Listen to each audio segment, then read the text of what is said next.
the world was falling apart. Fascist Nazi shock troops of the Third Reich and their blitzkrieg had spread across Europe and northern Africa, and were marching their eastern front deep into the heart of Russia. The Empire of Japan was making its conquest of the Pacific reality. 65 million human lives would be lost. 11 million would eventually be systematically exterminated by an evil war machine like the world had never seen before.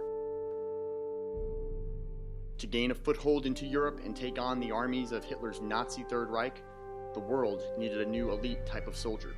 The paratrooper was that soldier. Changing Hearts and Minds welcomes you to a special series dedicated to the greatest generation, and specifically the well-known story that inspired the best-selling book and HBO miniseries, Band of Brothers. Join me, Jeff Adamick, veteran of the U.S. Army where I served as a paratrooper in the 82nd, Ranger in the 2nd Battalion, 75th Ranger Regiment, and finally as a Green Beret in 3rd Special Forces Group, as I welcome fellow veterans, other podcast hosts and personalities, and some very special guests to honor the true story, book, and television series about the greatest generation's most honored story of sacrifice, service, and leadership in the face of overwhelming evil. Lessons in Leadership, the men and history of Easy Company. The following facts are calculated from many trusted sources and years of combined reports and accounts from sources outside the Nazi-run German government. This is because the Nazi Party kept no documented record of the following details. The following is considered accurate and the truth, although with continued investigations, discovery accounts, and other newly released or recovered information, the facts do, have, and likely will change in the future.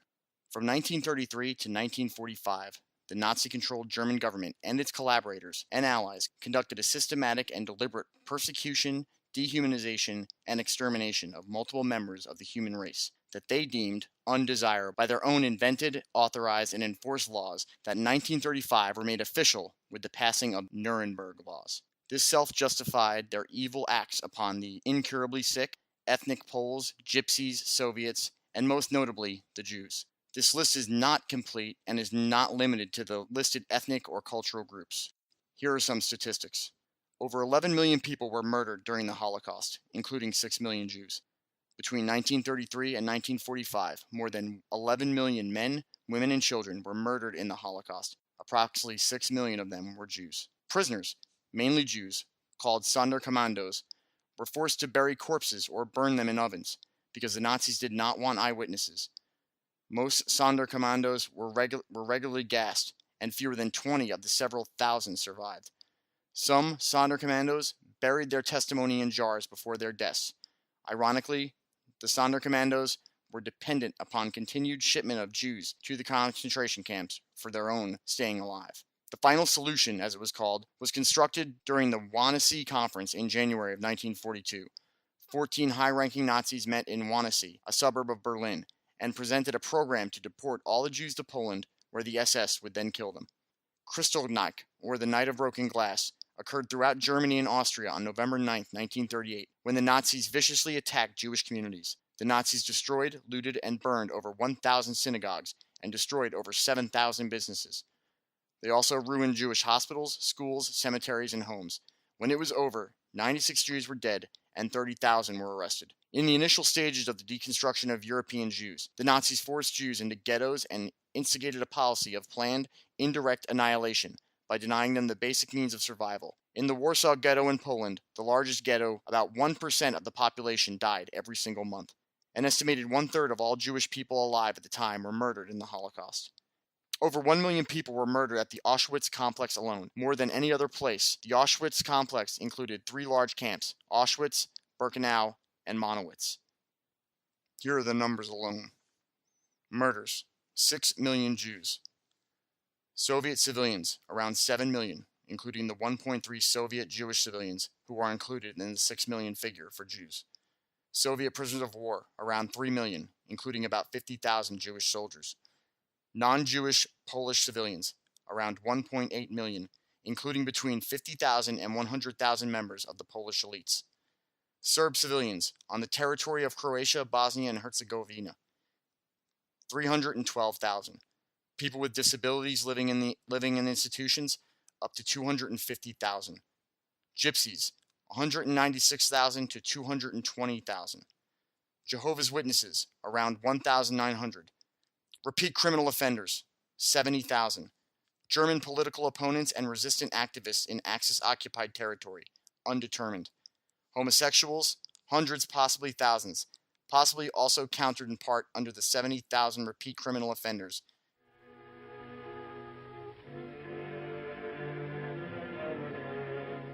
Most dreadful of all the camps was at Buchenwald, where only 20,000 of the original 80,000 were found alive. This murder weapon accounted for hundreds of deaths and the disfigurement of thousands of others. Of the quarter of the prison population left alive when rescued by the Americans, thousands were beyond human aid. Easy death was the most that life could offer them. Slave laborers worked on the V2 bomb, serial numbers tattooed on their stomachs. 6 furnaces, each holding 3 bodies, were used in cremating the dead and often the living. Don't turn away, look. Burned alive. Horror unbelievable, yet true. The vile, inhuman beasts took pride in their concentration camp at Nordhausen. Here, a mere handful were found alive when the Americans overran the area. War is not a pretty thing at best, but no words can express the world's disgust at Germany's organized carnage. Some lay dying among the bodies of the dead.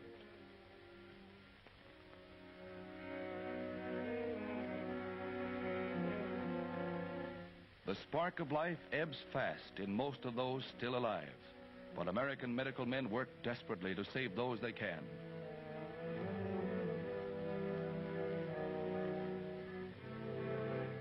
Ridden with all the worst diseases known to mankind, and without medical attention or food enough to keep them alive, the prisoners died daily by the hundreds after rescue, despite any aid we could give them. American officers rounded up civilians and forced them to atone, in a small degree, for what their countrymen had done. Protesting, with the stench of death in their nostrils, they were forced to remove the victims to a hillside grave for better burial. For the first time, America can believe what they thought was impossible propaganda. Here is documentary evidence of sheer mass murder. Murder that will blacken the name of Germany for the rest of recorded history.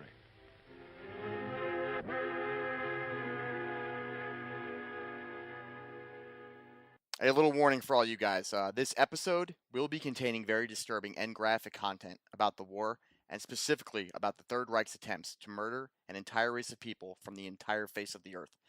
I personally think everyone should listen to this episode, no matter their age or background. I do have to warn you so that you can make your own decision to continue to listening or to allow younger listeners to hear the following episode.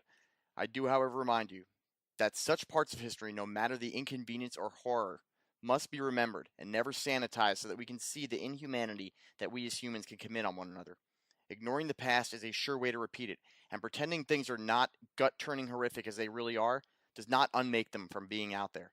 You must face these things to keep in mind that fear and racism are the tools of the weak and the pathetic and have no part in modern civilized society.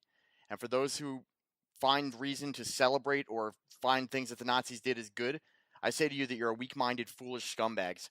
You're racists, anti-Semitism, homophobia, and blaming other cultures for your problems is the actions of the weak and the ignorant. And you should find ways to educate and enlighten yourself so that you can climb out of being worthless scum and start being honorable and productive members of society rather than evil and nothing more than a burden on all of us other humans. Well, I'm going to climb down now off my soapbox. I'm going to welcome my good friend Andrew McDowell, host of Neophyte in the Woods on the Change Your POV podcast network and the unofficial part-time co-host of Changing Hearts and Minds, to today's episode.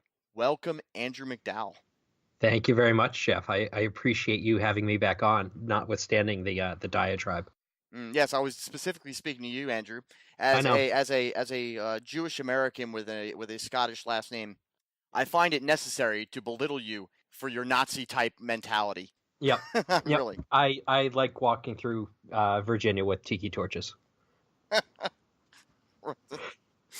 Well, guys, we're going to be a little light here in the beginning of the episode. For those of you who are just listening to this show for the first time, this is me and Andrew's dynamic. And if you have not listened to Changing Hearts and Minds or Neophyte in the Woods and heard any of our history episodes, you guys are missing out. You need to go back there. You're going to learn something. You're going to have fun. This is what we do. Yep. as I said, I am a born and raised Roman Catholic, and Andrew is a born and raised member of the Hebrew Society. Am I Right. correct, Andrew?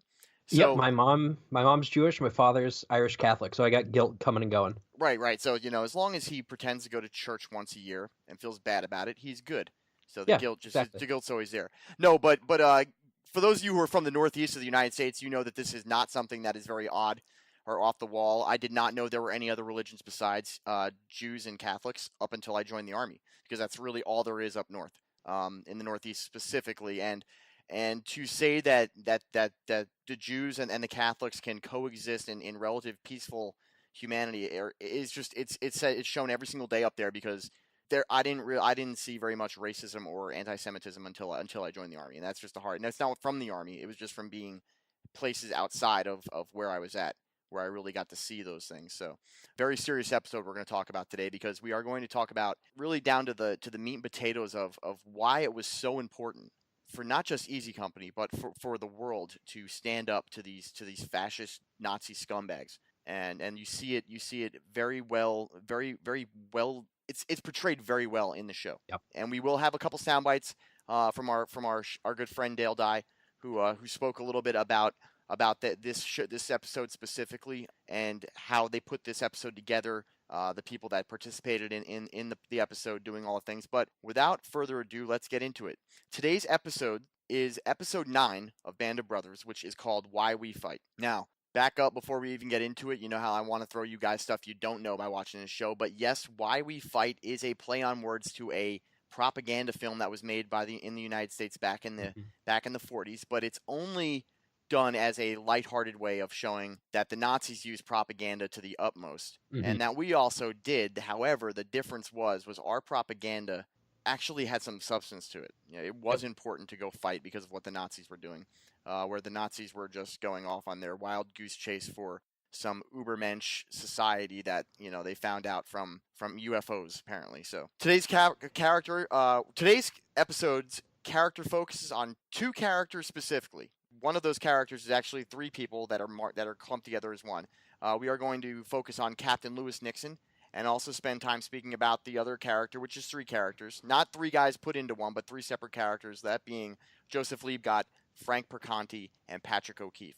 Andrew, I would like to allow you, sir, to come at us and give us a little bit of the background about Captain Lewis Nixon. Sure. So Lewis Nixon was kind of, and we'll see this more in a minute, but was kind of your prototypical silver spoon kind of guy. He was born on the last day of September 1918 in New York, to a family that was, I think, well off is kind of a mildly way of putting it. Yeah, I would say that's very mild. Yep, that's very mild. Yeah, they were loaded ass rich. Loaded, so loaded ass rich that they had a town in New Jersey named after them, Nixon, New Jersey. They sure do. I've been there. How is it? It's just like you would think, upscale white society would be. Okay. It's I would say it's a working class town.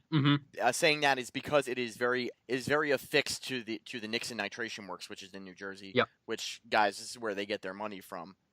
Yes. Obviously, but I'll let you go ahead and give everybody that. And having said that, the family is a very well thought of family. It's not one of these entitled families. This is a family that has a lot of esteem among the middle class, the working class, the upper class itself, but the very, very important people in New Jersey. So the Nixons, no relation, to the best of my knowledge, to the president. Absolutely no relation, yes. Yeah, different coasts. The Lewis Nixon's grandfather kind of, this is an interesting historical note, designed battleships in the time betwixt leading up to World War One, which is just an interesting historical note. Nixon didn't. Yeah, he was actually the last he was the last man to individually by himself design an entire battleship. Really? He was the last American to design a battleship from stern to port, all by himself. There was no one else. He was the sole, and he was the last one to do it. Everything else past that was all done by think tanks and conglomerates and stuff like that. But that was where his family gets their majority of fame from. And there's something to be said for that. Clearly a very intelligent man, yes. Genius level man. And Nixon wasn't the apple didn't fall too far from that grand tree.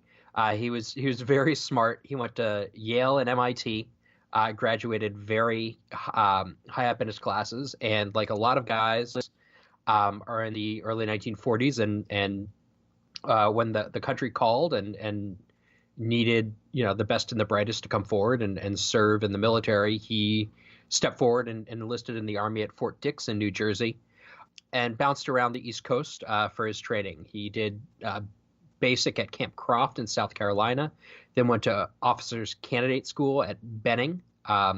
This is where the first place where he met a man who would play a pretty central role in not only this series, but in Nixon's life, one Richard Winters. That's understanding it a little bit, I think. I would say it's they're not just short-term acquaintances. They didn't become that. Yep. So when Nixon finished OCS at Fort Benning, he was a second lieutenant and was fairly soon after assigned to duty at Fort Ord in California, where he was attached to an MP, a military police unit.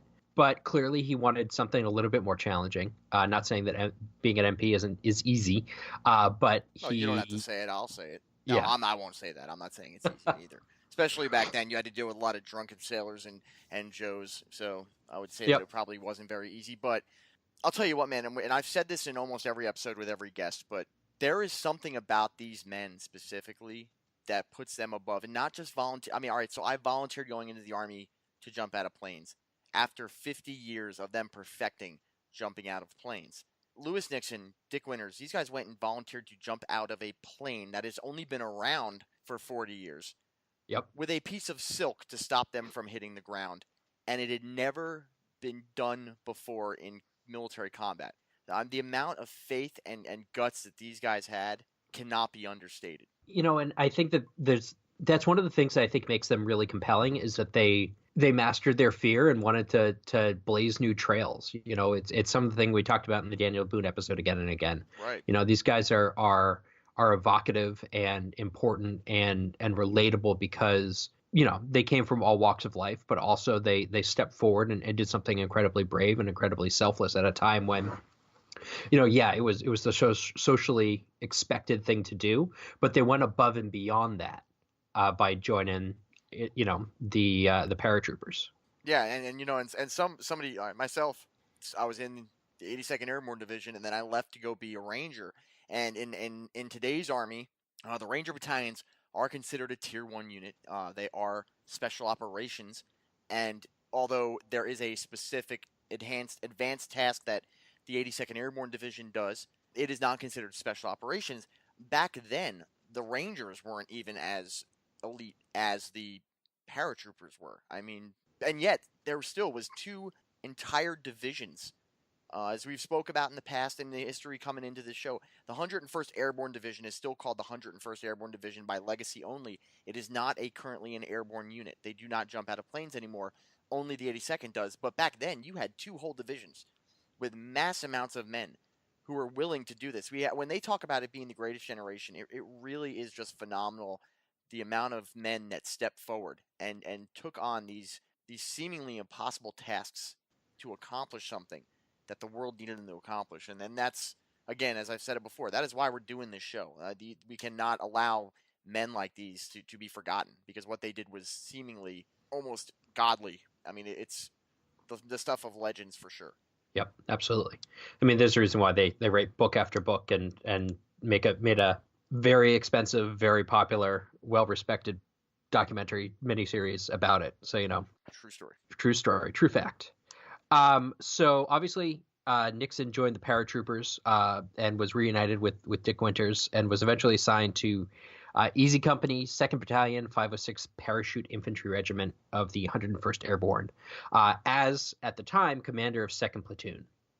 He was placed under the command of a first lieutenant by the name of Herbert Sobel, who was, if anybody has seen the show and read the books or really listened to any of these episodes, Sobel was very strict and uncompromising and inflexible, which Nixon said reminded him of his headmaster, in high school. And if you didn't have any indications that Nixon came from a well-off family, the fact that he had a school that he went to that had a headmaster is enough. I mean, only rich people in the United States have headmasters at schools.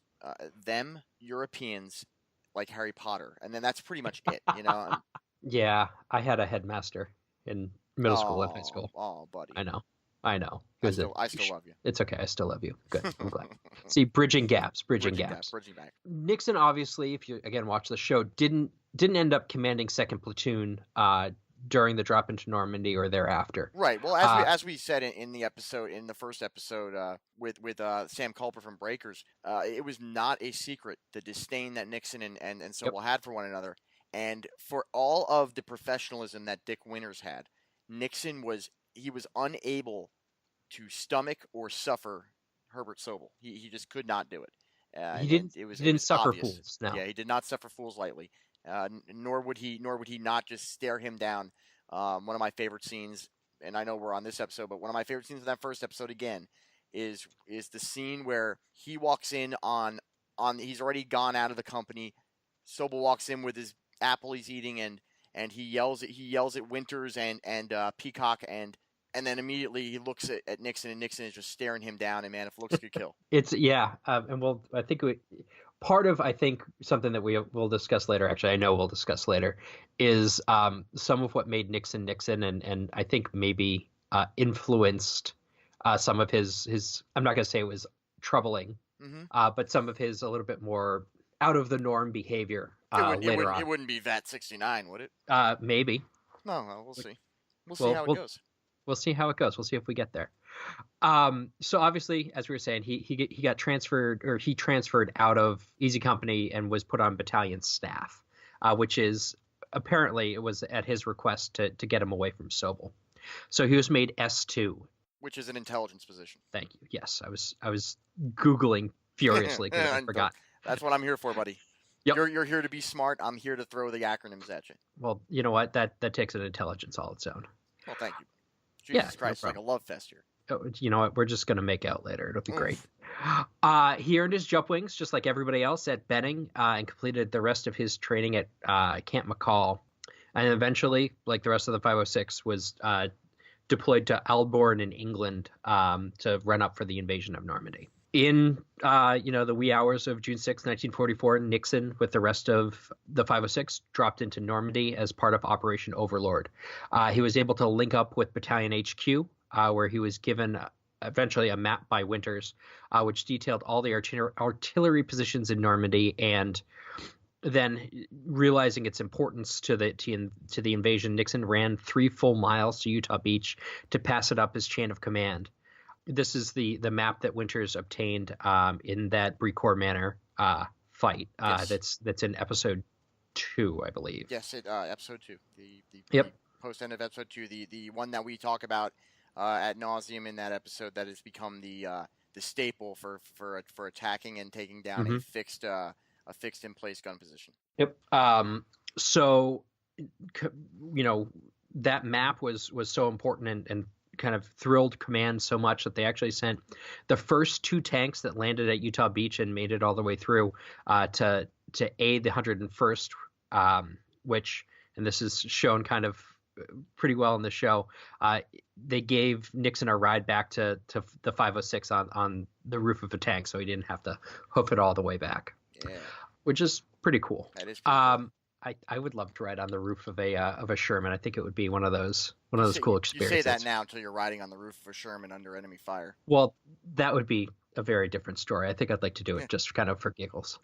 The war kind of continued for Nixon, and he didn't quite, he was still involved, but he wasn't as deep in the thick of it as he was maybe in Normandy. In Market Garden, obviously his intelligence duties by and large kept him off the front line, despite the fact that he's a paratrooper, so he's in the middle of it. So the front line is kind of a misnomer, or not being in the front line is kind of a misnomer. Right. He was actually in Market Garden, which was the Allied plan to end the war by December of 1944, by dropping into Holland and kind of taking a shortcut through the Low Countries into Germany. Yeah, Montgomery's Folly. Yep, that was a great plan by old Monty. Nixon was almost killed. He was shot in the head by a bullet or a ricochet, which it glanced off the side of his helmet, leaving him with a burn on the side of his head. Yeah, it was a little more serious than it was portrayed in the TV Yep. show. If you guys do remember, there is a scene where they show this happening. They make a little bit light of it. It's kind of a moment of levity and kind of funny to see the look on Ron Livingston, the actor who played in his face in that scene, and it immediately brings me back to Office Space, and Yep. that was not quite that humorous, I'm sure, at the time. Gunshots to the head. I've had some good friends who've taken them in the helmet, and they do leave you with quite a lasting ringing in your ears, if you will. Yes. Yeah, I can only imagine. And it was a bad scene. After Market Garden, he was promoted to captain and made regimental S2 again of intelligence, which he did for the majority of the war. Most of the war, yep. Our other focus characters in this, the first one I want to talk about is Frank Perconti, played by James Matteo, the actor James Matteo. Perconti was born March 10th of 1917 in Joliet, Illinois, not the prison, just the town, where he also was raised. He was born to Italian parents, if you can't figure that out already. His father died in 1929. His name was Joseph Perconti, and Mary Carboni in 1935 during the Great Depression. He graduated from Joliet Central High School and moved with some friends to Gary, Indiana, where he worked in a steel mill, and he enlisted into the paratroopers 7 years later on August 17, 1942, in Chicago, Illinois, becoming one of the first men assigned to Easy Company. And he is one of the first characters you see in the beginning of the show, the one who has his boots bloused and pisses off Sobel. The second character that we're gonna highlight is Patrick O'Keefe. He is played by the actor Matt Hickey. Patrick was born April 3rd, 1926 in Northampton, Massachusetts. When the war was underway in the 1940s, O'Keefe enlisted but was only shipped out for service by 1945. So he had joined actually quite towards the beginning of the war when a lot of these other guys did, but he was, for some reason, did not complete training. I was not able to find anywhere in there of why, but he was enlisted, not shipped out there till the 45. He arrived as a replacement when Easy Company was in Germany, very eager to see action, and we'll talk about that in the show. But he is one of the replacements who showed up there right after the end of the Battle of the Bulge. And the last character is Joseph Liebgott, played by the British actor Ross McCall. You will hear later on in the show when I play it, you will hear some very kind words by Dale Dye about the actor Ross McCall. He's very good friends with him. One note before I go into Ross McCall, he is only absent in one episode of the entire show, only one, and that was, I believe, the episode called Replacements that Eddie Lazzari was the co-host on. I think I mentioned in that episode that he was the only episode he is not present in is that episode. Liebgott was born in 1915, Lansing, Michigan. He was the oldest of 6 children. His parents, Joseph Sr. and Mary, were immigrants from Austria. Joseph Sr. was a Catholic and raised the children as Roman Catholics and attended Catholic school. He grew up in Oakland, California, finished 2 years of high school, and worked in a variety of jobs, mostly helping his father with their barbershop. He listed his occupation as cook on his enlistment records. Now, before I go any further, I want to make note that I am seeing the faces of you guys at home right now, scratching your head. Liebgott was a Catholic, because Liebgott in the show is the token Jewish guy, other than Sobel. He is a token Jewish guy in Easy Company. We will talk about that a little bit later. That is noted by me. That has not gone overlooked. He enlisted in the Army on September 9th, 1942 in San Francisco, subsequently volunteered for the Airborne, finding his way to Easy Company of the 506 Parachute Infantry Regiment at Tampa, Georgia. So he is a Tacoma man, just like Perconti was, and just like Nixon was. Liebgott is said to be Jewish in both the book and the miniseries, so it's not just a miniseries thing. There's been much confusion over the point now that his family has been found and contacted. They have claimed and they have said that, yes, they were raised Catholic. They were told their father had been, and his dog tags were stamped Catholic, although apparently many Jewish soldiers had their religion falsified on their dog tags. For obvious reasons, guys. These guys, we talk about the discovery of the Holocaust. It was not unknown to the world about the persecution of the Jews by the Nazis. And many of these enlisted guys, officers, enlisted pilots, they had Catholic or some other kind of religion stamped on their dog tags, because the last thing in the world they wanted to do is get captured by the Nazis as a Jewish enemy soldier. Yep. Go I was ahead. just gonna say my grandfather, when he was in, was Jewish, but he was Catholic on his dog tags. Right. Yeah. So you see, all the men that he served with was certain that he was Jewish. There's been some speculation about whether he converted or not. Though Liebgott's children both say his parents were Catholic as well. The question remains as to why he seemingly told everyone he served with that he was Jewish, when his family, in fact, seems to obviously have been a Catholic family. And his mother's maiden name was Zimmerman, which was often a Jewish name. Liebgott itself is a very Jewish name, but he was raised Catholic. So now let's get into the show itself. Andrew, go ahead and talk us through the opening of the show and what's going on with Easy Company. Sure. So the beginning of the show opens with a shot of German civilians cleaning up the rubble of their houses and buildings in Landsberg, Germany. In the center of the town square, you see a couple of people come together and take instruments out of their cases and start playing a pretty downbeat, kind of sad piece by Beethoven. The camera then pans up, and we have Luz, Perconte, Liebgott, and Webster and Randleman sitting on the second floor of a bombed-out house, overseeing the progress when Nixon walks up. This episode does a little bit with flashbacks. So the next thing we see is a flashback of Easy Company first arriving in Germany, not far from Munich, and Nixon wearing jump gear returns to Winter's quarters and is really upset. He had just made a combat jump with the 17th Airborne, and his plane was hit by anti-aircraft and blown up moments after he jumped, which resulted in the deaths of all the paratroopers and the pilots on board. Yeah, he was the sole survivor of that one plane. Yep. The thing that was really kind of heartbreaking about this was a practice jump. This was not it goes down as a combat jump because they were doing what we like to call in the military a show of force, and it was a practice for what they thought was going to be the eventual jump into Berlin, which did not happen. It was passed off to the Russians to take Berlin, but this affected Nixon. Yep. I think that by this point in the war, as we've said before, his VAT 69 dependency was catching up with him. There's a lot of hubris and lighthearted jokes made about his love of VAT 69, and you can honestly, you could argue whether or not he was an alcoholic, because he didn't drink anything. He would only drink this one whiskey, and he would not, as you see in the episode, and he goes at great lengths to make sure all he's got is VAT 69, to where he actually empties out and sneaks cases of it in Dick Winter's Footlocker, yep. As they're getting ready to go. But yeah, there's definitely, you can see that I think Nixon has had it by this point. The incident affects him, and go ahead and talk. Keep going with this, because yeah.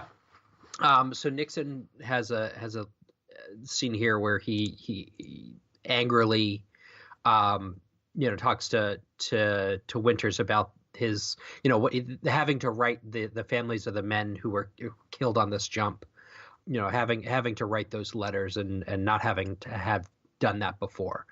Winters, being the good friend that he was, consoles him as best he can, but then turns it around and confronts his friend about his borderline or outright alcoholism and his drinking.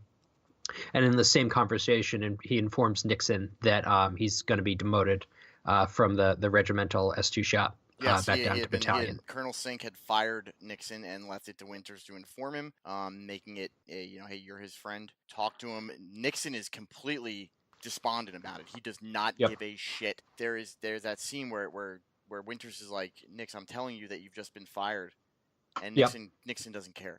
He's just too emotionally worn out over this thought of having to write these letters. It is and let I could talk about it a little bit. It's a shitty thing to do to him. He doesn't know these soldiers. The 17th Airborne was not in the wheelhouse of Nixon's command, and Nixon was on that plane. But now he, being the commanding officer and the sole survivor, is stuck with the way that the military, the way that went back then was, hey, you've got to write these letters and tell these people's family, that they died bravely. But he makes mention of it. He goes, how do I tell them that they died bravely when they died for nothing? And this starts to show he's starting to lose faith in the The war effort. idealism. Yeah, Yep. The idealism that he signed up with is pretty much gone. Why are we here? Hence, kicking back to this to the title of the episode, why we fight. He's Yep. starting to wonder why are we here? And any soldier that has spent any time in combat long enough, and I'm not ashamed to say it, up to and including myself, you have these moments when things are going poorly, and you doubt the authenticity of the mission. And is this worth it? Is what we're doing, is it worth the sacrifice? Am I wasting my time?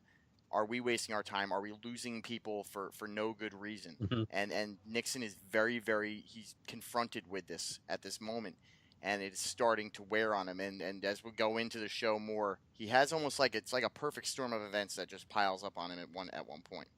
Yeah, and I think that this is maybe one of the something we could discuss. Maybe it makes sense at this point, or you can tell me if you want to hang fire on it.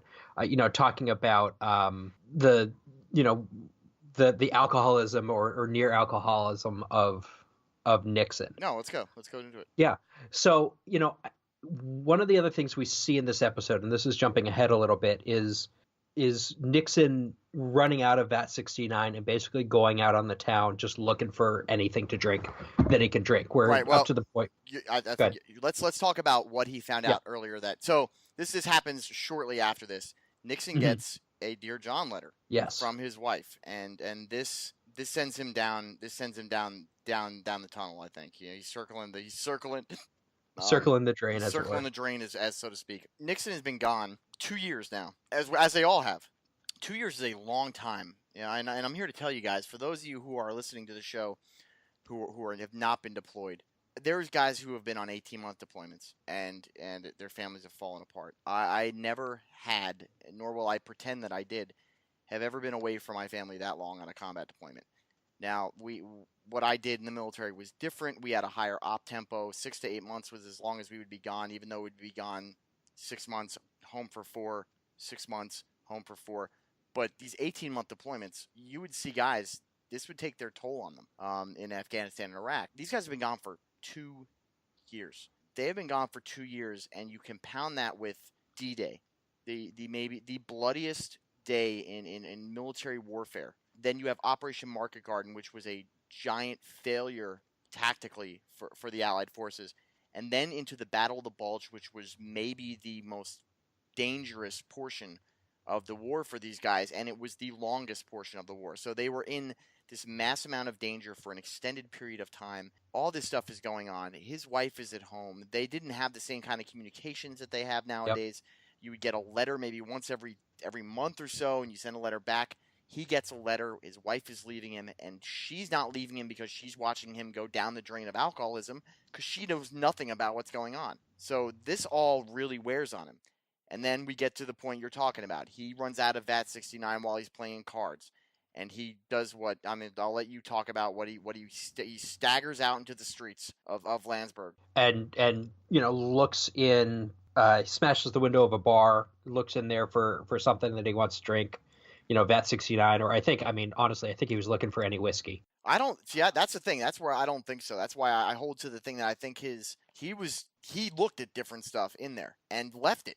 And left without anything, much aggravated, and it's another one of these little bit of a lighthearted moment, because he busts into this liquor store / bar, looks on the shelves, no VAT 69, walks out, stands in front of the store as the MPs pull up, and he walks by them as they're looking around for who. And then they have no thought to even question Captain Nixon, because he is Captain Nixon, and he walks right by them, even though he is the man who has perpetrated the crime they are there to investigate. But so I would counter this with something that shows up in the next scene, and this might be splitting hairs, but then he breaks into the what appears to be a pretty nice townhouse or house in the middle of town that's owned by or possessed by a German officer with who was clearly killed in the war because of the there's black bunting around the picture. Right. And the woman's, the guy's wife comes down, or widow, I guess, comes down, and right as Nixon is pouring himself a drink from a crystal decanter. So, and maybe this is where I'm splitting hairs. No, but it's a well-made point. It's you like I know, said, there's an, and the thing is we're talking about artistic license that they've taken with writing this. You don't want to stomp all over this man's memory or his service. So, however it went down, far be it from us to judge, but many a soldier has gone down this road. Yep. And it just happens to be, and it's funny, you see that scene, and there's many people that take it different ways. You see this woman who is obviously mourning for her husband, who is a member of the Nazi Party. He was an SS Yep. officer in the picture. Obviously, a high-ranking officer in Landsberg, which goes a little bit more into something later on. For me, I see a woman who is looking at him with disdain, not because he broke in, but because he's an American, and it's something more. It's a entitled, who the hell are you to walk into my house kind of look. You know what I mean? That's how I took that. So I mean, I see what you're saying, and you're absolutely right. But it's funny how the interpretation of, I see a woman who thinks she's better than everyone, staring this man down. Mm-hmm. Because I'm not even sure she catches him actually drinking. She just No, has she stands there he's looking at the picture of her husband. Yeah, I don't think he actually gets the glass to his mouth before she sees him. I think Right. he pours it and is looking at the picture, and kind of she comes down and sees him, and he just throws it on the ground, steps on it, and walks out. And leading up to this scene, they are driving into the main portion of town, as the 300,000 German soldiers are surrendering, walking out the backside. And this is Webster, who we spoke about in last episode. Yep. He was our highlight from last episode. He has his moment of breakdown. Hey, you! That's right! You stupid crowd bastards! That's right! Say hello to Ford and General fucking Motors! You stupid fascist pigs! Look at you! You have horses! What were you thinking? That's enough, Webster. Give it a rest. Dragging our asses halfway around the world. Interrupting our lives for what? You ignorant, servile scum! What the fuck are we doing here? Huh?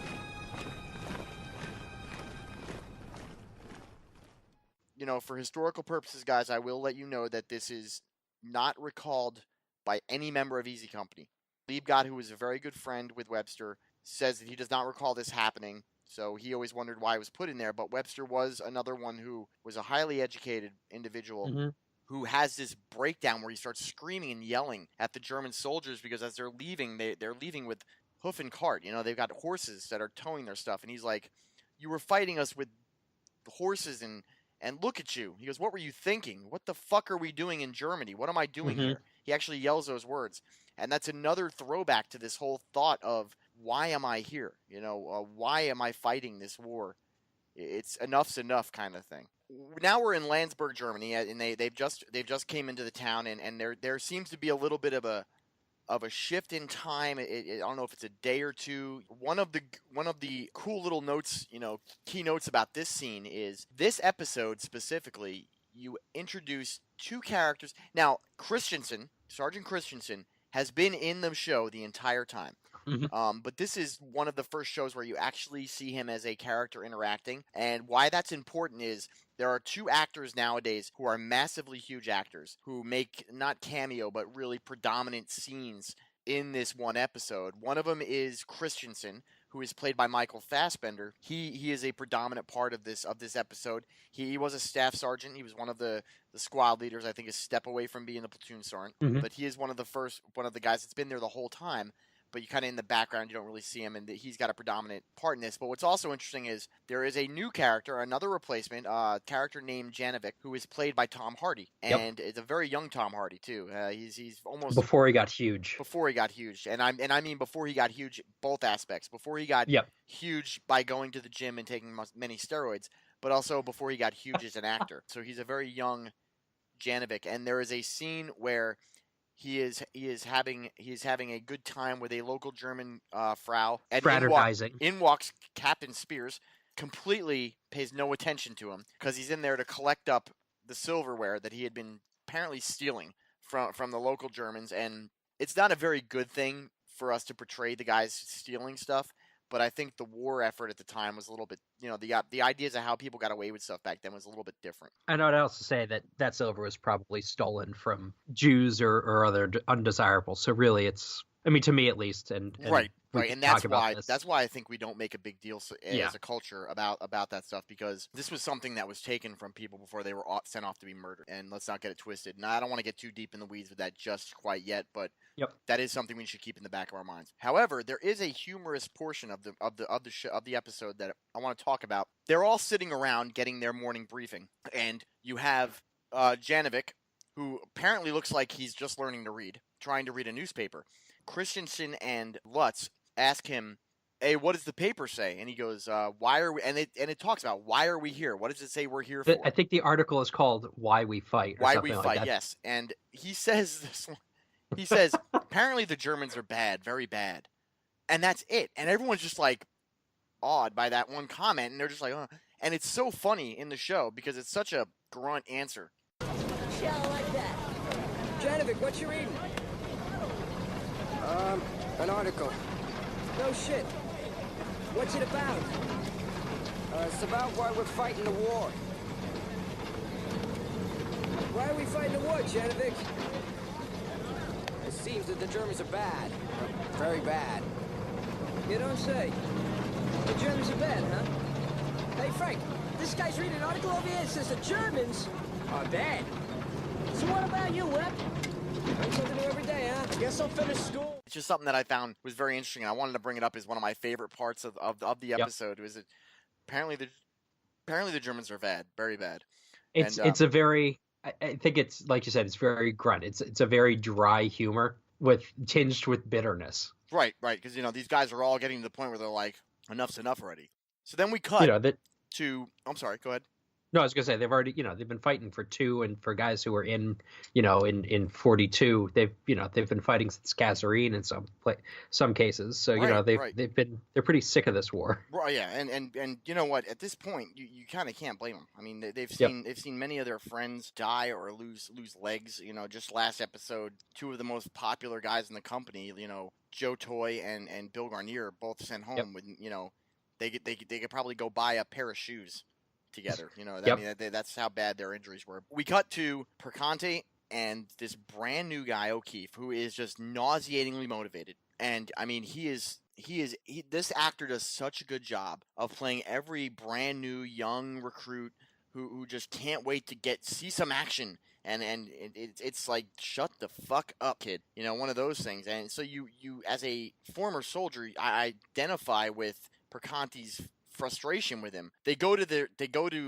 guard duty. They take over, and there Perconte sits down. He pulls out a book that was left there by the last guys on patrol. Could give a shit about checking the weapons. He just wants to read.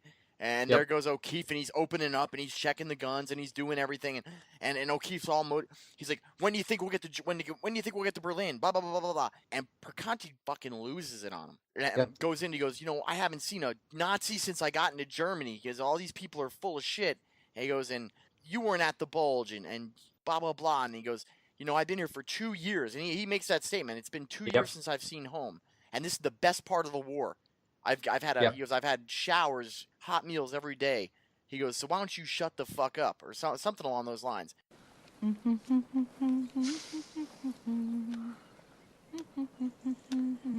Hey, O'Brien. Shut up. I told you, it's O'Keefe.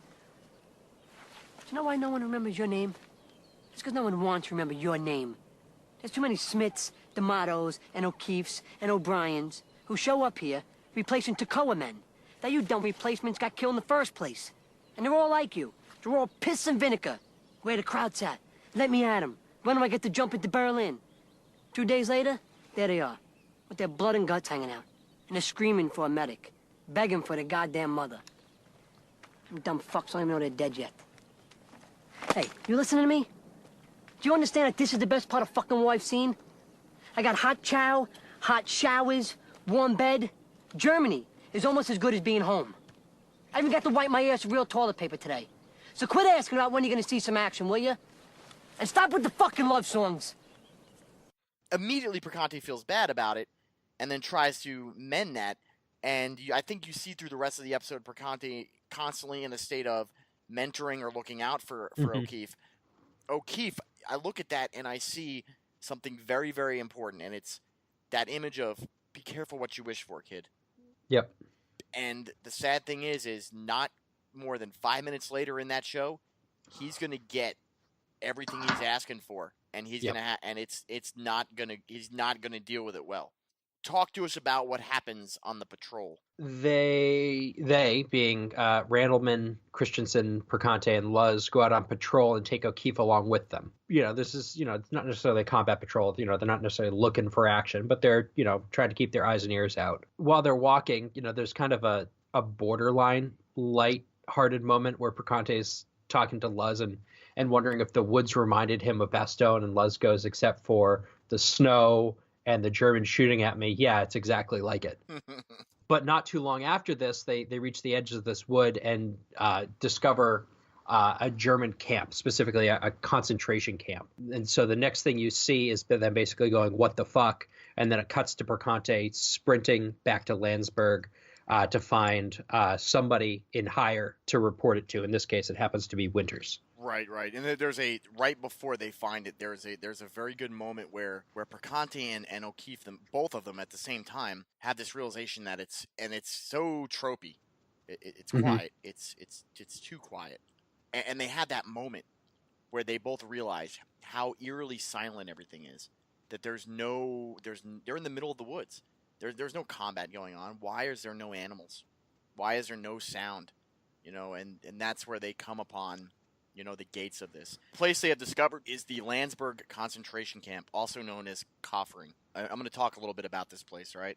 With the intensification of the Allied air war against German industrial and military enterprises after 1943, the German Armaments Ministry and the SS agreed to accelerate construction of massive underground factories. Their intent was to use large numbers of constricted laborers and concentration camp prisoners. I love that constricted laborers title that they said, because these guys weren't conscripted. They were fucking slaves. Yep. They create all these concentration camp prisoners and started making these satellite camps attached to major concentration camps that were established throughout the German Reich in 44 and 45. Inmates were compelled to hollow out the sides of mountains or caves for immense systems of tunnels and factories that would be secured from Allied bombs. Those who survived these tasks were often used to build new weaponry, such as the Messerschmitt 262 jet fighter or V-2 rockets. In Bavaria, the two major camp systems were Muldorf and Kaufering, and they were set up as subcamps for the Dachau concentration camp system. Its inmates provided the labor necessary to build subterranean facilities for fighter aircraft production in the Landsberg area. The region was chosen partly because of its favorable geological composition for the construction of mammoth underground installations. And we've all seen on the History Channel these documentaries on the Nazi war effort and these giant underground massive tunnels that they had built. And that's what these guys were there doing. They were there being forced labored into building these giant underground tunnels. And that's why you see the episode and it seems like a smaller camp. It doesn't seem at the size of a Dachau of an Auschwitz or any of that, but this was really the size of the thing, and I believe, if I'm not mistaken, that they actually filmed it in the same location. So it was actually done right there. There was 11 camps that Kaufering had contained, and each one of these had several thousand prisoners. The vast majority of them were Jews. Disease, malnutrition, brutal conditions in the workplace in the camps took its toll on the inmates, resulting in a high mortality rate. And obviously, there was a high mortality rate because of what was going on in these camps. Liberation of one of the Kaufering subcamps of Dachau, obviously depicted in this episode, is a little bit not exactly how it happened. All right, so we see this patrol find this camp. So we're clear, Easy Company came to that camp the day after it was discovered. The whole scene where Perconte's running back to find Winters, it didn't happen. Now, as we've said multiple times before with this show is so good at being historically accurate that I'm 100% giving them a pass on stuff like this, because what I think they're trying to do with this is they're trying to streamline the story. Excuse me, I've got the hiccups. They're trying to streamline the story so that we don't have 10,000 things going on, that our characters are still in line with the events as they happened, even if they weren't there for that specific moment. I don't give it too much of a beatdown, but so that everyone's clear, Kaufering Lager 4, which was the subcamp the day that the subcamp that they're actually at in this, was discovered by actually the 134th Ordnance Maintenance Battalion of the 12th Armored Division on 27 April 1945. this scene and this episode take place on 28 April. It's all the day after. But everything that happens after that, the interactions between Easy Company and what happens at that camp, that's all accurate. Just the discovery of the camp itself was not initially done by Easy Company. It was just the first ground command unit to move into it once the 12th Armored Division found it. The events of the Holocaust cannot be understated. Any attempts to justify or bypass the horrors of the events are simply bullshit. All right, I lose sleep when I think of how modern society can be so manipulated or brainwashed into participating in such a monstrous event. And I would never, ever try to justify or find, like we talk about, and it's talked about all the time, the medical benefits that were found because of what Joseph Mengele did. I'm willing to say that I don't give a shit. I will wait and let people die of natural causes and find it through positive and accurate and non-horrific scientific ways to get to the point of trauma medicine that we have now, rather than give any credit to these fucking monsters for what they did. Andrew, I'm going to go ahead and take a step back. Andrew, guys, the reason why I wanted Andrew to be a part of this is Andrew, not just because he is Jewish, but he has a tie, not directly maybe to this camp, but he has a tie in his family. And I want you all to listen very closely. Andrew, I want you to open up a little bit and tell us a little bit about your family's connection to the shit that happened back in the 40s. Absolutely. So my family, my mom's family my mom's a Rifchen, and my the other side of the family are the Appels, and they have a pretty long history, sad to say, of having to move west in the face of purges or what we call ethnic cleansing or genocide. The family was originally from Rostov-on-Don, Russia, and then the Cossacks drove them out. So they went west to Poland in the early 1900s. And my great-great-great-grandfather, David Aaron Appel, I'm named after him. My middle name is David.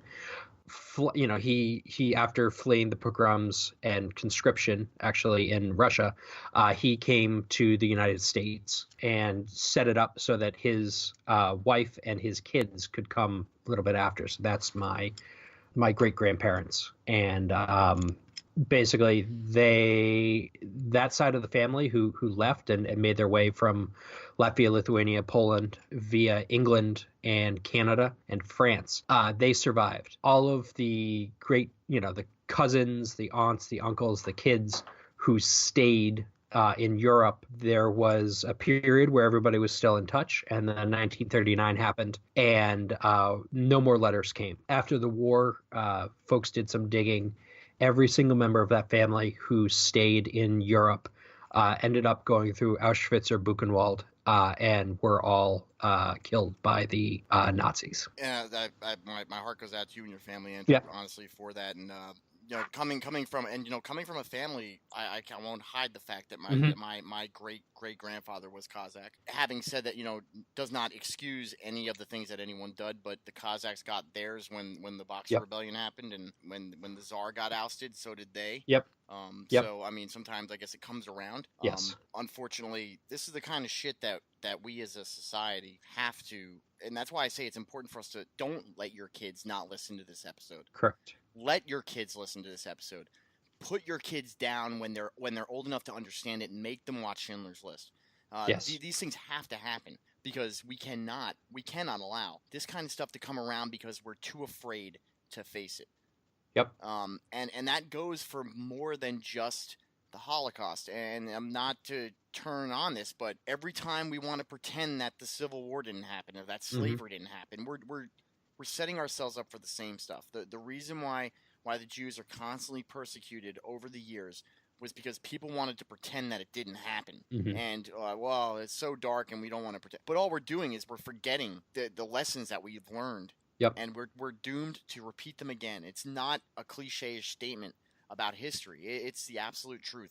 The only thing that's going to keep us from ever doing these kind of horrific things to each other again is to openly admit that it happened. And and I was going to say, the thing that terrifies me is that because that generation is dying, the survivors of the camps are rapidly dying from old age.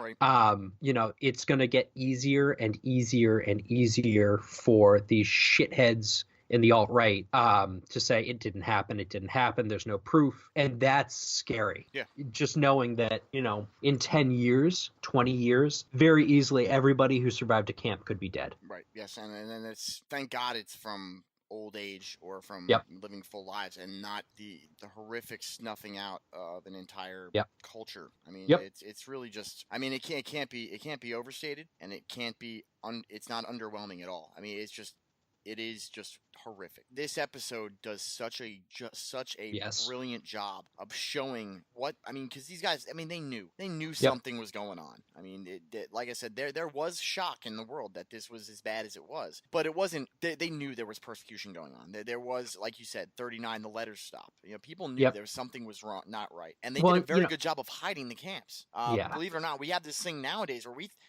think when we watch these movies that we were fighting to get to these camps. We weren't. We were fighting to stop the Nazis, and we found out that these camps were out there.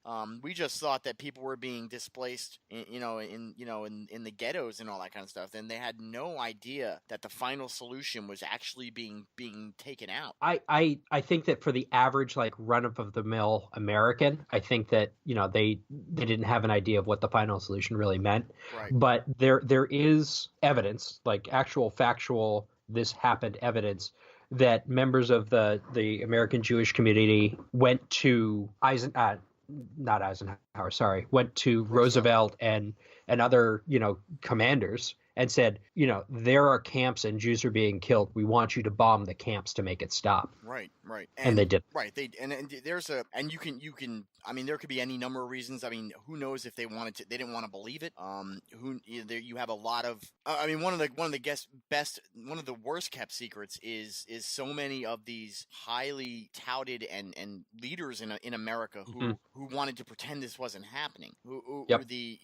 Joseph Kennedy being one of the most famous, who this man, throwing the word Nazi sympathizer at people now is very, very dirty word to say to them. But unfortunately, that's exactly what he was at the time when he was in England. I mean, for God's sakes, the English government kicked him out because they were just like, look, this guy doesn't see why this is the wrong road to go down. He doesn't see the dangers of everything that's happening. And there's a lot of apologists who go out there and say, well, treatment of the Germans after World War I led to World War II. Okay, but they still decided to do this on their own, whether or not they were poorly treated after World War I or not. This was a decision made by the Reich, and you see it in this episode, man. It's so well done with this. The people in the town pretending like they didn't know what was going on. And Webster, when he's talking to that baker, and as guys, we're kind of jumping around, but they realize the stuff's there. But Winters and the rest of the company arrive on the scene, see firsthand the horrific conditions the prisoners have been subjugated to.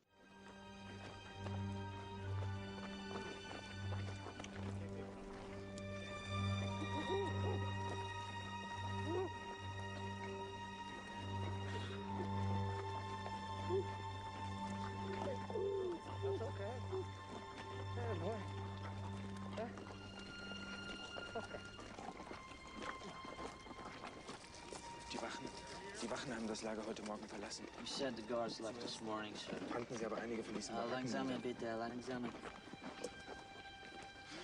Zuvor verbrannten sie noch einige der Baracken. They burned some of the huts first. Mit den Gefangenen immer noch drinnen, lebend. Well, the prisoners still in them, sir. Alive. Jesus Christ. Aber einige von den Gefangenen haben sie versucht, daran zu Some hindern. of the prisoners that try to stop. Sie wurden getötet. Sie wurden ganz Some of them were killed. Getötet. Und die Wachen hatten nicht genügend. They didn't have enough ammo for all the prisoners, so Sie töteten so viele sie konnten. they killed as many as they could Und dann verließen sie einfach das Lager. before they left the camp. Sie schlossen das Tor hinter sich und gingen Locked the Richtung gates Süden. behind them and headed south. Someone in town must have told them we were coming. Yeah, I think so.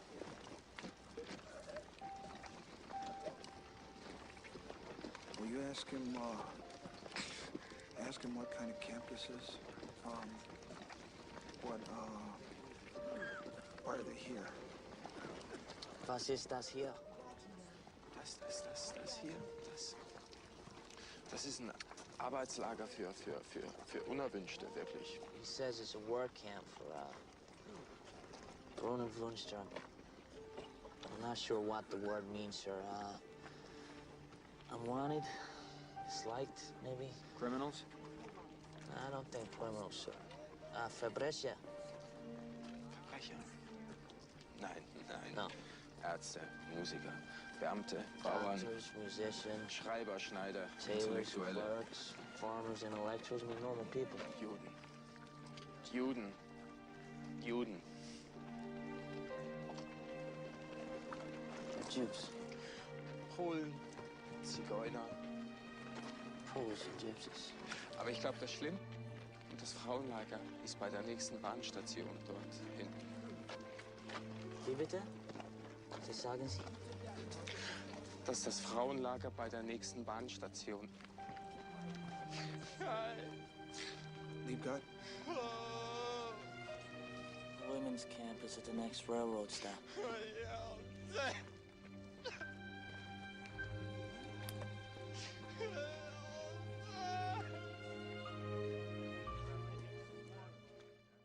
And Liebgott, and this is why it's important, I think, that they pushed him as a Jewish character. He spoke German. Him and Webster were both known to speak German. He's translating the accounts of one of the prisoners who's telling them that they're all Jews and were considered undesirable by the Germans.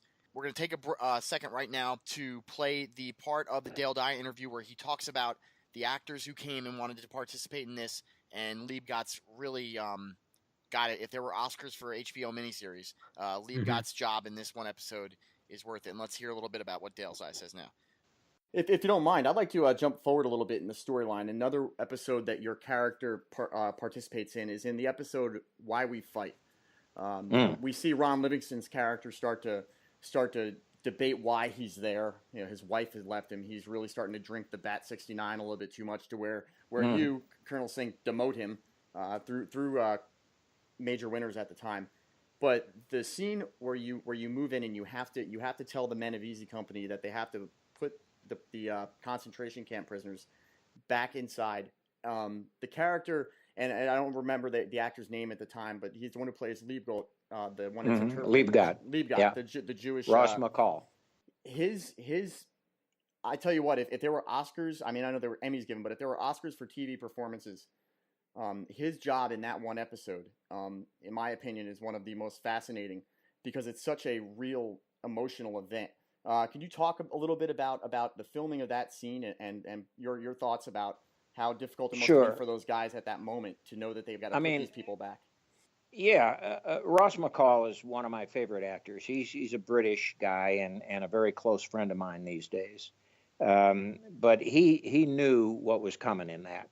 And we had gone out of our way. I mean, we went and looked for people who were just rail thin with ribs showing and some of whom I think were very sick. But they wanted to be part of this. And so we hired them and brought them in to play prisoners in the camp. And that really helped. And we had built the ovens and that sort of thing. And what I did was, before we got ready to shoot this, I took the guys that were going to be involved, Liebgott, Ross McCall, and some of the others, and we sort of walked through it. And I said, gents, I want you to think about this. Think about how shocking this is just to see it now. Think about then, when these people were seeing what the true black heart of Nazism was. Right. And I want you to think about that, and I want you to chew on that before we get started here. And they did. I think it's one thing to read about it and to gasp at 3 million killed in these concentration camps, and it's another thing to see it on the ground and to let your imagination go and say, oh my God, think about what this must have happened, what must have happened to these guys. And then I knew that the human nature is, well, let's bring them out of there. Let's get them out of those cages and let's feed them and let's give them water and let's give them those things they need. because that's human nature. I mean, that's what you want to do. You don't want to see anybody suffering like that. Right. And then I had to come in and say, gents, hold it. I know what you want to do. I know what you feel like you need to do, but if we do that, we'll kill these people. Right. And it was a tough thing for me to do because yeah. I can imagine what must have happened on the day in reality when they hit that camp. And everybody had seen the horrors of war, and now they were seeing an even more horrible aspect of war, or that particular war.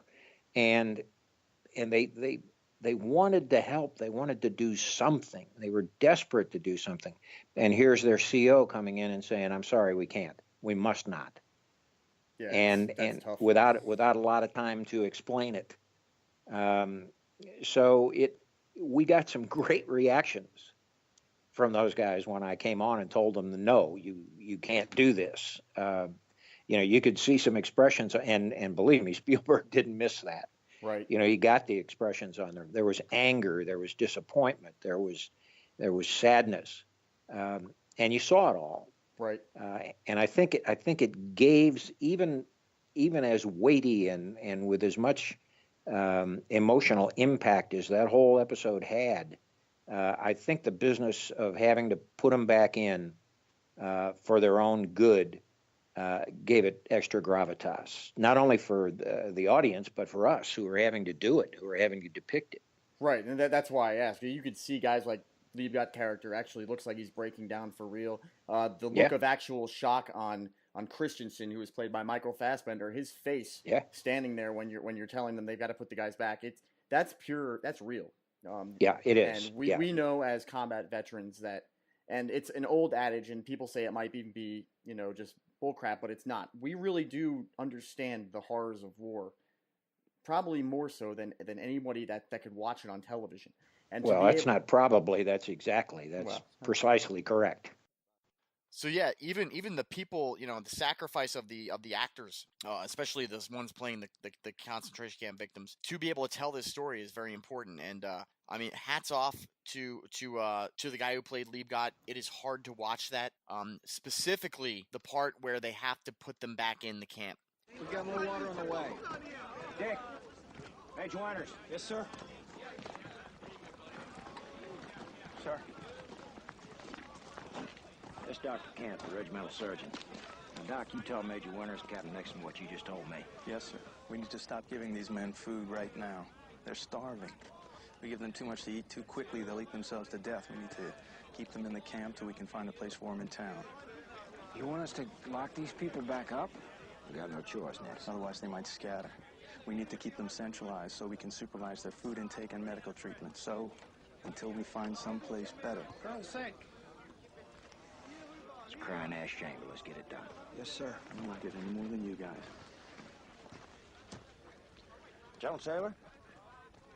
Bob Sink, 506. Sir, we're at Landsberg, the other side of Burklow. We found something I believe you ought to see, sir. Can't tell him that, sir. Got you, Joe.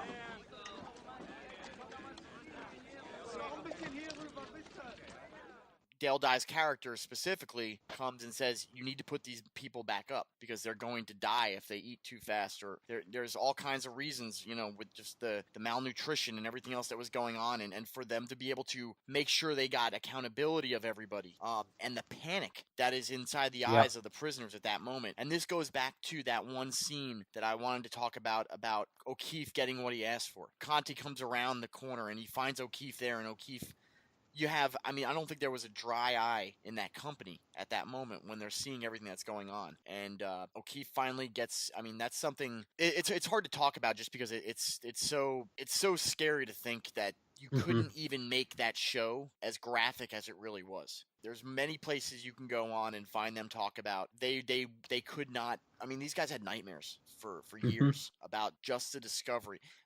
Forget the shelling, the nonstop shelling in Bastogne, the D-Day invasion, the stuff that happened in all these different places, the events surrounding the Kaufering camp haunted these men for years, and many of them all the way till they died. And that's not taking anything away from what the prisoners had to go through, but just these guys, it's all, that expectation level. They did not know what they were going in there to find. Moving on, after Liebgott is ordered to make, and does so with great reluctance, put everyone back in the camp, has this scene where he just breaks down. This is what makes this one of my favorite episodes. Is the heart and soul of the storytelling, and how they did such a good job of something that is talked about in the book. Stephen Ambrose didn't want. It's hard for people to talk about this stuff, which is why it's important to talk about it. But they did a good job of making it an entire episode. Yeah, they bring out the locals. Talk to me a little bit about Nixon and what Nixon sees that day that he goes out to take a look at the camp. Sure. So, on the way out to the camp, Winters is actually riding with Nixon, and he tells him that camps like the ones that they found are being found all over Europe. And this is one of the smaller ones in the scale of things. He points out that there was a camp 10 times larger, liberated by the Russians a few weeks before. And I assume that's Auschwitz. I think that's Auschwitz. I think it's probably Auschwitz or Buchenwald, yeah. And he tells Nixon that as punishment for basically being nearby and not doing anything, he tells Nixon that the local Germans will be forced to participate in the cleanup and exhumation of the camp, which will begin the next morning, and they'll be exhuming and respectfully burying all the bodies of the prisoners in the camp. Jump forward a little bit to folks carrying dead bodies to the camp, and they pan down into a mass grave, and the woman that Nixon's broke into her house, the SS officer's wife, is down in one of these mass graves trying to pull a body of a dead Jew out of the grave and up, and you see her literally knee deep in bodies, falling over and struggling to pull the bodies out. And there's this realization on her face, and I think the actress that does this does a very good job of portraying this. We can talk about how did they know, did they not know? I really believe, by the way she played it in that scene, that she was one of those who maybe didn't really know. She finally has this moment where she's ashamed of who she is. She breaks down, and there's a lot of writing I've read that says that she breaks down at the realization that this is what her husband was participating in, and he wasn't the honorable war hero that she had in her mind convinced herself of, that he was a monster. She breaks down crying, and I don't know how you see it, but I don't see it as she's crying because I have to do this. I think she's crying because she gets the weight of the situation, and what they've done has finally hit her. She realizes the horrors, where things like the baker with Webster just deny. I had no idea. And Webster's like, how could you not smell it? But hers, it was different. There was something, no excusing her participation as the spouse of an SS officer. I'm sure she participated in the persecution of Jewish people, but I just think it was a scene where it was done to let us know as an audience that not every single one there they were maybe just as fooled or blindly looking the other way as the world was. And I don't believe it. Some of them got, oh my God, we really were doing something massively horrific, and that may or may not be true, but I think that's what they try with that one scene to do. I do think artistically that's what they were pointing to, but in real life, anybody who has ever been around burning hair, let alone burning bodies, especially on a scale like that, there's no fucking way in hell you didn't know. And I tell people all the time that there is one odor that you will never ever. That human death smells different than anything else. And once you've smelled it once, you'll never forget it. At that scale, there's no way that they could not have known. So I agree with you on that. Like I said, I think that their attempts to do that was well thought out. And maybe in some of the major cities, Berlin, maybe that could have been. And here's the thing: is I've been to Germany. I've met German people. I've met some older German people. And they're not monsters, So there's people there that very well may have not known to the scale of what was going on. But I 100% agree with you. You are not living in those towns surrounding those places and not knowing. And groupthink is a really hard thing to get past. I just think that if you have the courage to say things about another culture that is just abhorrent, where is the courage to stand up and say, no, this is wrong and this has to stop? And I don't give a shit about fear when it comes to that. I don't care how scared you are for the repercussions. We have to be able to say what is right and wrong when we see it. This is a lesson I think the world learned in that instance, and I hope that the world learned it, because it's very important. And like I said, man, I thank you for coming on and opening up about that with this. Winding down now, the episode returns to the moment where the German village is being cleaned up. So now we come full circle to that opening scene. You can see in Nixon's eyes, in Webster's eyes, and Key finally realizing the gravity of the situation he's in, Perconti finally realizing that, there was a reason behind this. I think their Easy Company took a turn where they were reinvigorated with this. We have a purpose for being here. Nixon announces to the fellow members of Easy Company that Hitler has been committed suicide. Now, this is not historically accurate with the time period. I think it was a well-placed time to put it in the show. Because it also goes back to the whole fact that this man never answered for any of his crimes. It's one of, for everything else with stopping the Third Reich's war machine, everything that went right in the world, and even afterwards with the hunting down to the very last one of all these Nazis, as best the world could. Hitler, in my opinion, got away. Whether or not and it might be a little bit of sour grapes and making me a little bit of a bad person, but I really wish this fucker would have been caught. A lot of those higher up guys kind of got away with and saying, everyone dies. So saying that, oh, well, he died, that doesn't work for me, because everyone dies. No one's escaping that in the end. But there is something to be said about the glory of Nuremberg, making them stand there and face the world for what they did. Easy Company's been ordered to take the Eagle's Nest in Berchtesgaden Garden. Webster bitterly says Hitler should have killed himself 3 years ago and saved everyone the trouble. Maybe I think that might be a little bit tongue-in-cheek. I don't really think that at that point these guys really agree with that. I think they all know the gravity of why they're there. Nixon agrees, but since he didn't, they must move out. And the show ends with Easy Company getting all packed up to go to the Eagle's Nest, and that is where the episode ends. I want to take another moment, guys, and I don't care if it sounds like I'm beating a dead horse. If you've never watched any episode of Band of Brothers, if you've never seen any one of them, this one you need to see. You need to watch this one. You need to go watch Schindler's List. You need to go watch, what's that one with the pianist? You need to go watch these movies, guys. Yep. You have to. Not just are they important, they're fantastic. They're great movies, and the actors that participate in them really do. They live for. I mean, they really feel what it was like, and I think it gives actors who participate in this stuff, it gives them a look into a piece of our world and a history that is very, very dark, but should not be forgotten. And we have to remember this kind of stuff. And Andrew, do you have any closing words, or leave you with anything closing out you want to say? Yeah, I was as excited as you could be to talk about the Holocaust to come on this episode because it's I think it's the entire series is an important work, but I think that one episode in particular, has personal resonance to me. But I think also it's one of the more powerful ones, right up there. With I think Bastogne and Day of Days in terms of being the heart and soul of what this series was about, and why we fought the war. At the end of the day, it was to keep shit like this from happening again, and that's what's important here. Yes, and it's important for us to apply the lessons and the realization that this didn't happen hundreds of years ago. This didn't on this scale.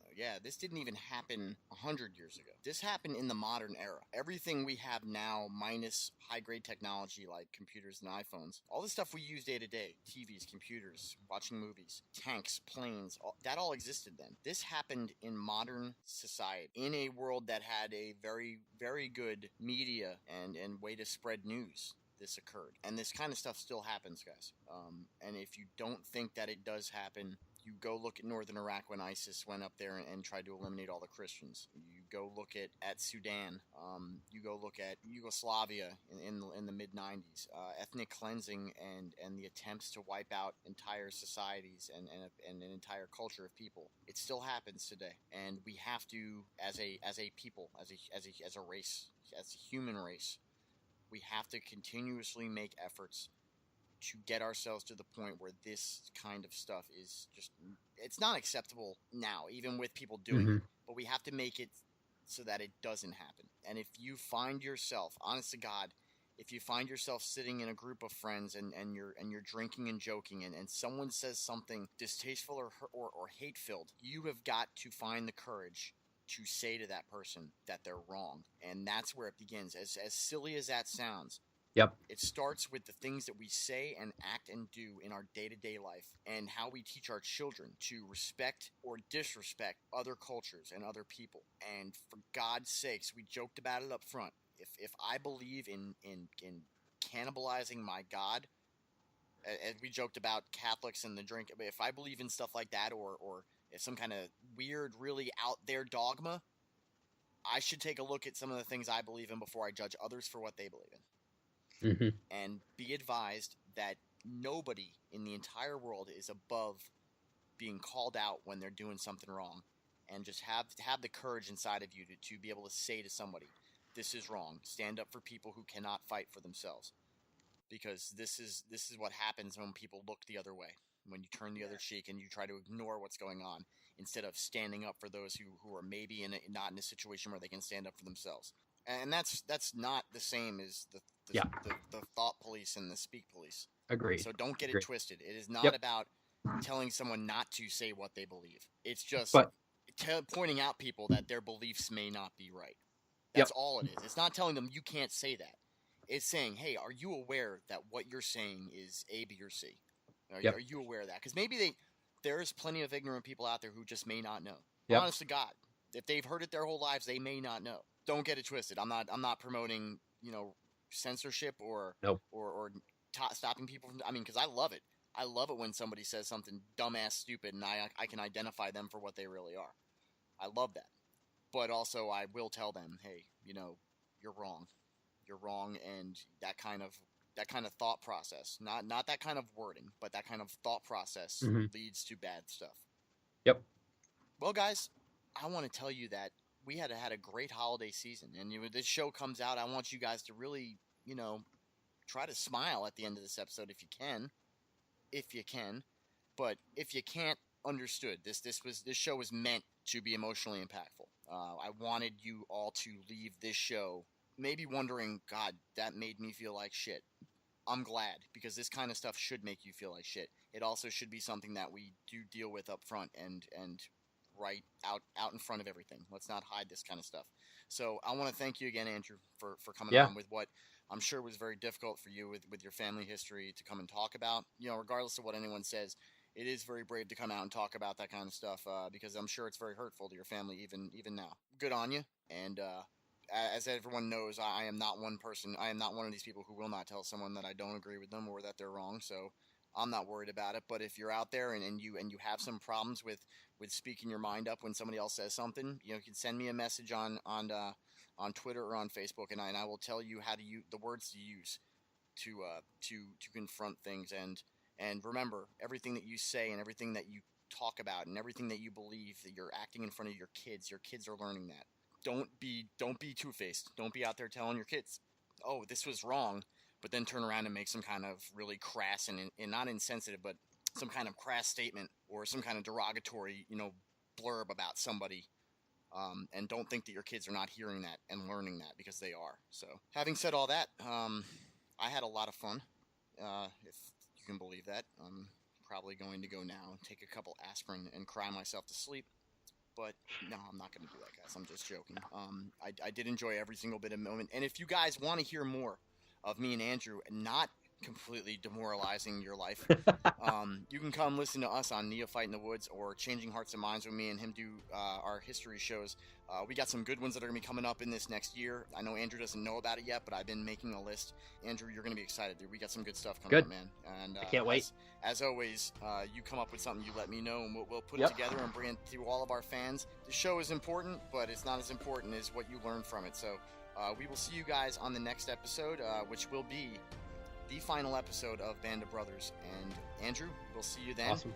And yes, everyone sir. else, thanks for coming out. We will see you guys in the next show.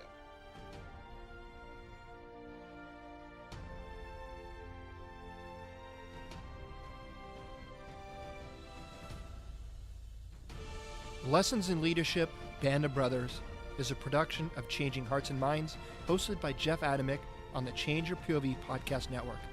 You can find other amazing shows on the network by going over to changeyourpov.com. Huge thanks goes out to all the amazing guests featured in the episodes of this series.